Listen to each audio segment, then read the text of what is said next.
In the mid-1990s, as the internet was just beginning to reshape American life, a company called Winstar Communications set out to do something audacious. It wanted to bypass the traditional phone companies entirely and beam voice and data through the air using microwave technology, delivering broadband before most people even knew what broadband was. For a few dazzling years, Winstar was a Wall Street darling, a symbol of telecom's wild deregulation era, and a cautionary tale that would end in one of the largest bankruptcies of its time.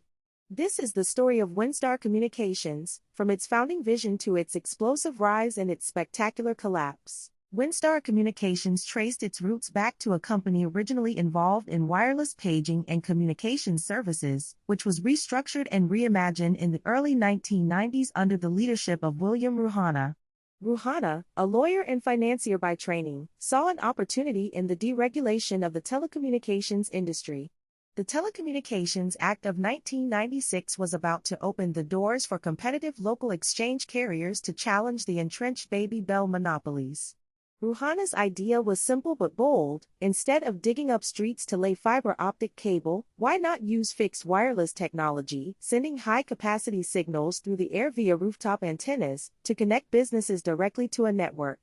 This would be faster and cheaper to deploy than traditional wired infrastructure. Winstar's technology relied on licensed spectrum in the 38 GHz band, among others, allowing it to transmit large amounts of data point-to-point between a rooftop antenna and a nearby hub. The company marketed this as a way to give businesses in dense urban centers, like New York, Chicago, and Los Angeles, an alternative to the regional bell companies for phone and internet service. Winstar aggressively acquired spectrum licenses across the United States throughout the mid-1990s, building what it claimed was the largest broadband wireless network in the country. Executives argued this wireless approach could be deployed far faster than trenching fiber through crowded city streets, and at a fraction of the cost. Through the late 1990s, Winstar expanded at a breakneck pace. It signed major infrastructure and financing partnerships, including a significant relationship with Lucent Technologies, which helped finance network build-out in exchange for equipment purchases. The company rolled into dozens of major metropolitan markets, signed up thousands of business customers, and touted itself as a serious challenger to the incumbent phone giants. Winstar's stock became a favorite among growth investors caught up in the telecom and internet boom, and the company's valuation soared into the billions of dollars, even as it continued to post steep operating losses.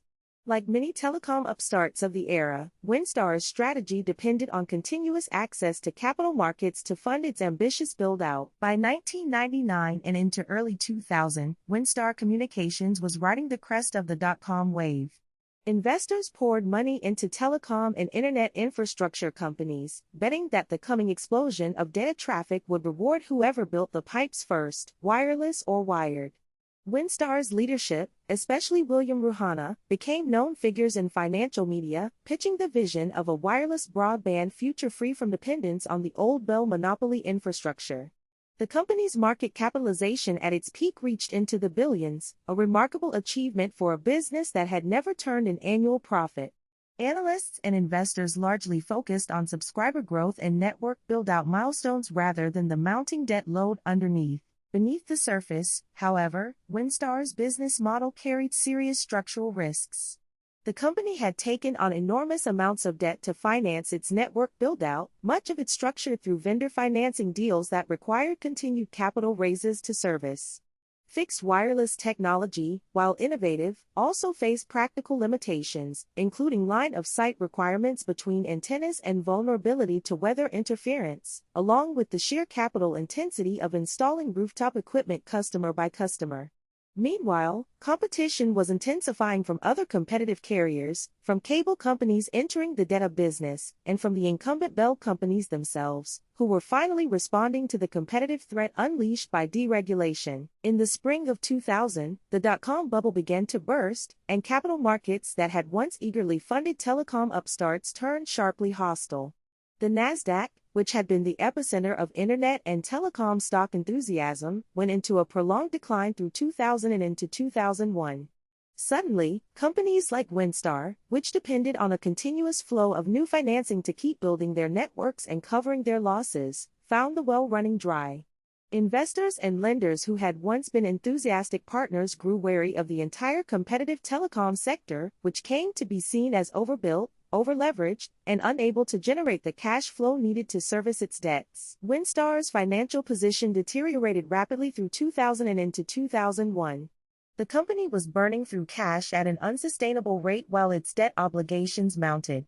Attempts to raise fresh financing or find a strategic partner or buyer proved unsuccessful as the broader telecom sector spiraled into crisis, with numerous competitive carriers collapsing around the same period.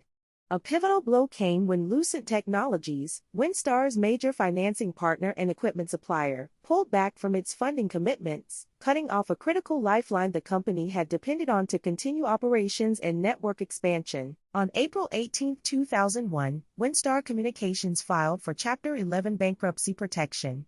It was one of the largest and most prominent telecom bankruptcies of the dot-com bust, alongside other high-profile failures across the competitive local exchange industry that year. The filing sent shockwaves through the telecom and investment community, as a company once valued in the billions of dollars and celebrated as a broadband pioneer collapsed within a matter of months. Winstar's assets, including its valuable spectrum licenses, network infrastructure, and customer relationships, entered a lengthy and contentious bankruptcy process, with creditors, including Lucent, fighting over what remained of the company. In the wake of the bankruptcy, Winstar's remaining assets were sold off. IDT Corporation acquired significant spectrum licenses and other assets out of the bankruptcy proceedings, seeking to repurpose the wireless spectrum for its own communications ventures. The legal battles that followed, particularly disputes involving Lucent Technologies over financing agreements and asset claims, dragged on for years afterward, becoming a case study in the risks of vendor financing arrangements that had been common throughout the telecom boom. Thousands of employees lost their jobs, and investors who had piled into Winstar stock at its peak saw their holdings become essentially worthless. Winstar's collapse did not happen in isolation. It was one of many prominent telecom failures during the 2000 to 2002 downturn, a period sometimes referred to as the telecom crash or the telecom nuclear winter. Other competitive carriers and dot-com-era infrastructure companies also filed for bankruptcy around the same time, as the industry grappled with massive overinvestment, plunging valuations, and the realization that demand for bandwidth, while real, was not growing fast enough to justify the sheer scale of network build-out that had been financed by Wall Street.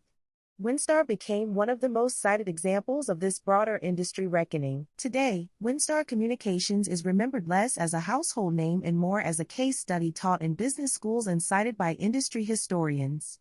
It exemplified both the genuine technological ambition of the 1990s telecom deregulation era and the excesses of dot-com era financing, where growth and market narrative often mattered more to investors than sustainable cash flow. Its fixed wireless vision, delivering broadband without traditional cables, would in some ways be echoed years later by newer wireless broadband and 5G technologies, though Winstar itself never got the chance to see that vision fully mature. The company's rise and fall remains one of the most vivid illustrations of how quickly fortunes could reverse in the volatile telecommunications landscape of that era. Winstar Communications began as a genuinely inventive answer to a real problem: how to bring competitive broadband to American businesses without waiting years for fiber to be laid. For a brief, electric moment in the late 1990s, it looked like Winstar might rewrite the rules of the telecom industry. But the same forces that fueled its meteoric rise, easy capital, investor enthusiasm, and breakneck expansion, also sowed the seeds of its downfall when the market's mood inevitably shifted. Its story stands today as a vivid reminder that innovation alone is never enough. Without a sustainable financial foundation, even the boldest vision can come crashing down.